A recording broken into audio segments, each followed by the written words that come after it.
Hi there and welcome to my channel. In this video I'd like to speak a little bit about the next transit of Saturn through the sign of Capricorn, which will begin December 2017 and which will end March 2020. And Saturn is a very important planet because it kind of manages to restructure power structures in the world, and governments change and people tend to organize themselves a little bit better. And there is a trend towards kind of self-realization in a sense, but it requires hard work.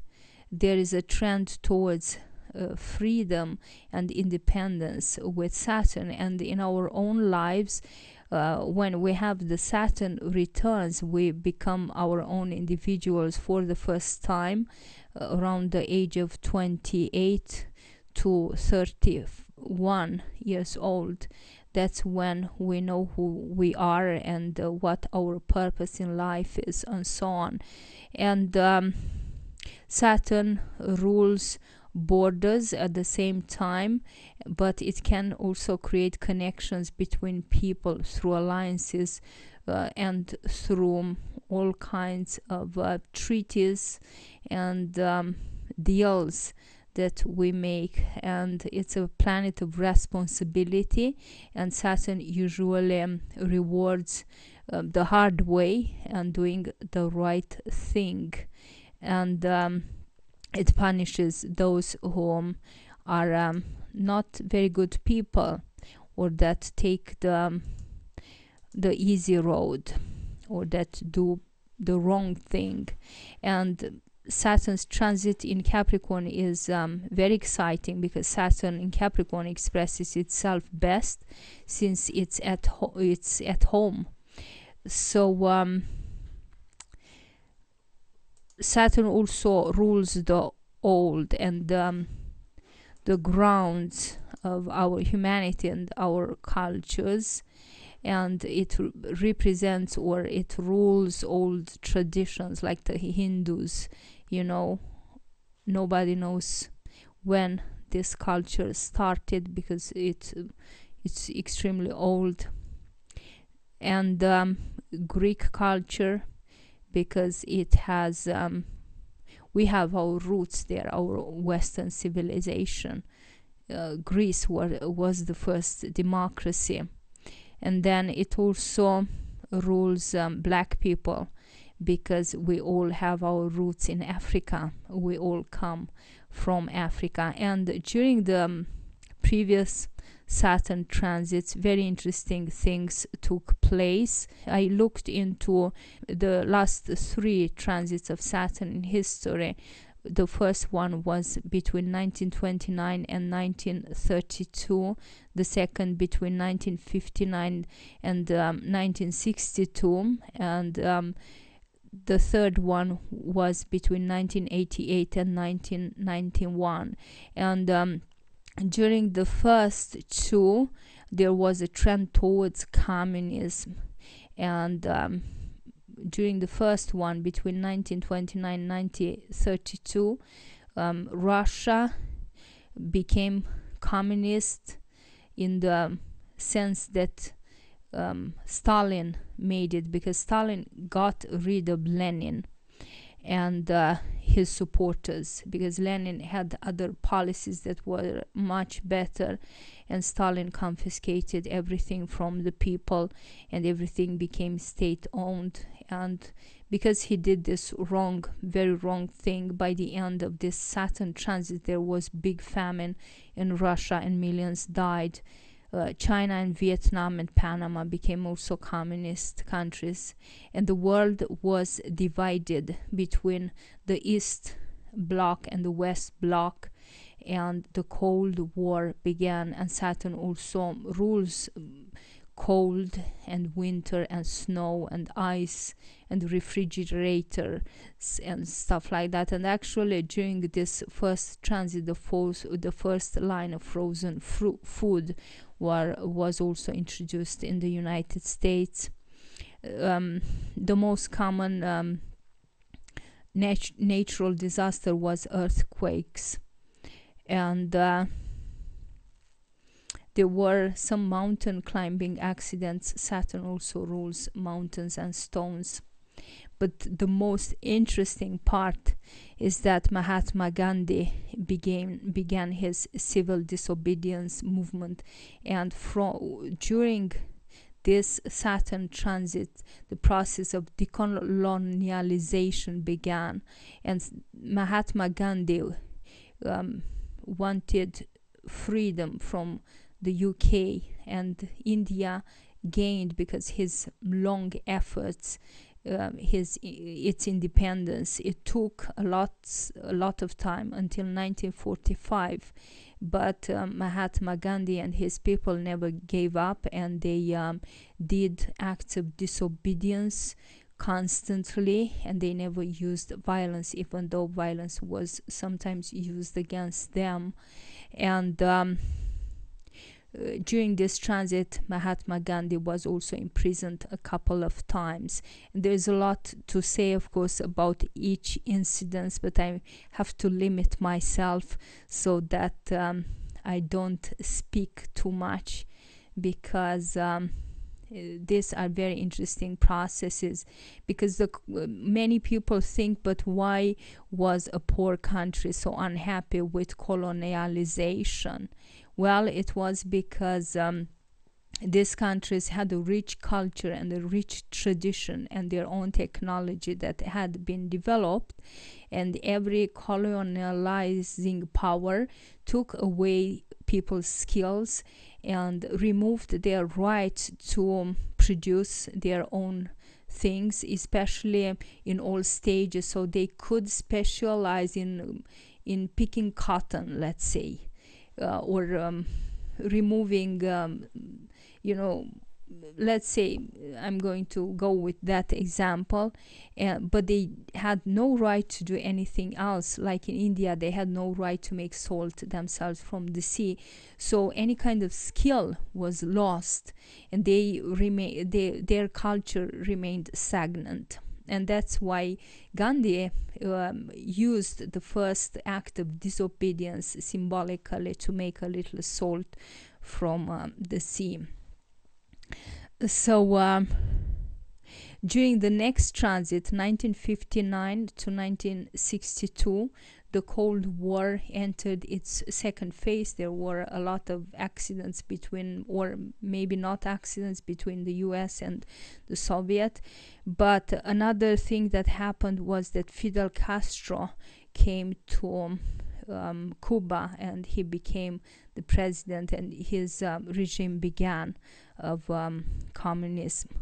But this was also a time when many countries in Africa, colonies in Africa, became independent and free, and from the UK, France, Belgium, and maybe other countries as well. And in 1969, Martin Luther King publishes his book, The Measure of a Man, where he criticizes segregation and racial discrimination in Western society. He also organizes marches against discrimination, segregation of black people, and he fights for civil rights, labor's rights, and also voting rights for blacks. And he argues that we are all equal, and there is also a civil disobedience movement starting thanks to 4 black students that initiate the whole thing, that they refuse basically to leave a cafeteria or a restaurant where their university, where they are not served, but they get there anyway. And more black students do the same thing in the south of USA, in the south. And just 6 months later, they are served in the same lunch place. During this transit, old caves with skulls of early humans are discovered in Spain for the first time, and they prove that there were settlements many tens of thousands of years ago, maybe hundreds of thousands of years ago. In Tanzania, the first skull of Australopithecus is discovered, and this is also a way of showing humanity that we are far more interconnected and have the same roots. So there is no need to subestimate any group in society. And during this time, during this Saturn transit, Beatles and Elvis took all this African culture, inspiration, and music, or African American or black culture music, and gave it to the public, or it became widespread.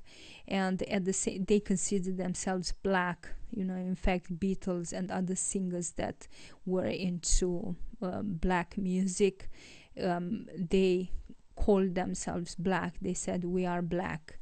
They never referred to themselves as white.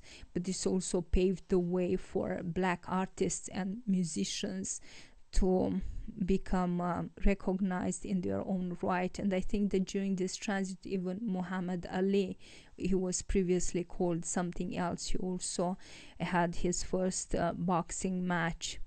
And the Berlin Wall was also built during this transit between 1959 and 1962. I'm not really sure about the Vietnam War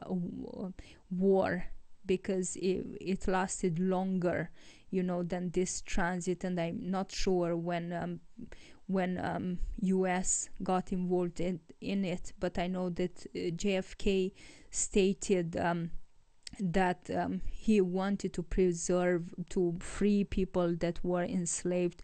So the idea of America as being the freer, the democracy maker in the world was there, at least with JFK. I don't know exactly if it was there before. So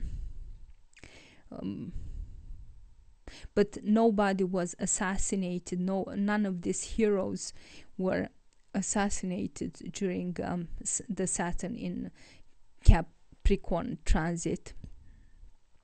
In the last transit from 1988 to 1991, the Soviet Union collapses, and this is the most important thing. It begins with Gorbachev's perestroika, which is restructuring. It means restructuring, very Saturnian there, because he wanted to restructure the economy and the political system of the Soviet Union. At the same time, there were many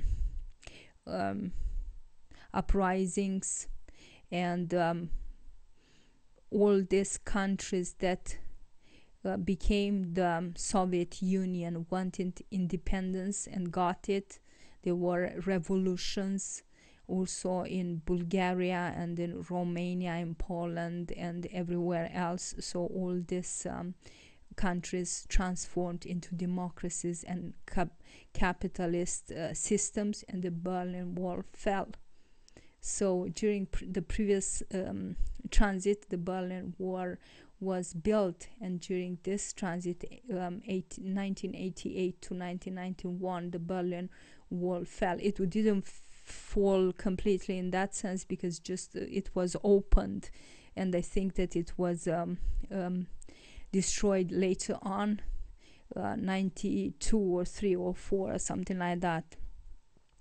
And another important thing that happened during this transit was that apartheid in South Africa is gone. It disappears, and Nelson Mandela is released also from prison, and he is to become the next president of South Africa. So truly interesting, you know. So it also shows that Saturn can build up something and destroy it at the same time. So there's also a connection to communism, to black people, and colonies that become independent or receive more rights. And these are also times of heroic acts, and people that are not afraid to go to prison to become heroes. And they do it in a responsible way. They don't just go and bomb people and attack them, but they actually are very, very strongly organized, and they gain freedom through not giving up, through small acts of civil disobedience, rather than forcing anything on people. So it's and during this last transit also communists fell, you know. So in a sense Saturn taught us a lesson, maybe, that communism can lead to a totalitarian society and it can fall. But I think that for the next transit, of course, we will have more mountain accidents, and maybe in caves and mountain mining sites there some things could happen, and accidents and so on, and earthquakes. But we could also have more heroes again. We haven't had them for a very long time, and possibly European Union is collapsing. Who knows? UK wants to leave, and possibly black people in the United States will manage to organize Black Lives Matters so that they can end police brutality, because it has escalated in the latest years. And maybe other cool developments that could take place. And is there a trend towards communism? I believe so. There are some movements. I don't think that anything, but there is a movement towards communist, but in another sense. It's like people talk about a world without money, where money wouldn't exist, or the Venus Project, where everyone lives freely in a highly developed technological world, and where everyone has anything they need, and where everyone can express their own creativity and do whatever they love for its own sake, without waiting for some type of reward. And otherwise there are still of course a couple of communist countries and so on, and there are still people that need to free themselves, and it's always a constant struggle, and you just have to wait for the next Saturn transit, to make it happen, to find people that really commit, that really organize themselves, that really take everything seriously. So I don't know, but that's what this Saturn transits were about, and they were very, very, very similar when it comes to communism and then independence, countries getting independence, and in the end all these Soviet countries becoming independent, and also Eastern European countries, the oppressed, they got, because they were very much controlled not just by their dictators but also by the Soviet Union in itself. So they also became free and independent. So this transit is hopefully very interesting, and the only separation that might take place during this transit would be the United States becoming separate from the world, because it's heading a little bit there with an inability to communicate and make deals. And of course the Cold War is reborn with this Putin sanctions, and Trump renewed them, I believe. So the Cold War is already there, and the separation would be probably maybe the European Union losing more of its members, and I don't know what else. Maybe you are better at politics and what's going on right now. Maybe there is a solution between Israel and Palestine in the end, and maybe things will shift. But I don't think that there will be any financial crisis or any disaster of that kind, but rather very interesting developments with hopefully new heroes. So this was my take on and information, because I have done quite some research on this subject, on Saturn in Capricorn and the latest transits, and I hope you found this video interesting. Thank you for watching.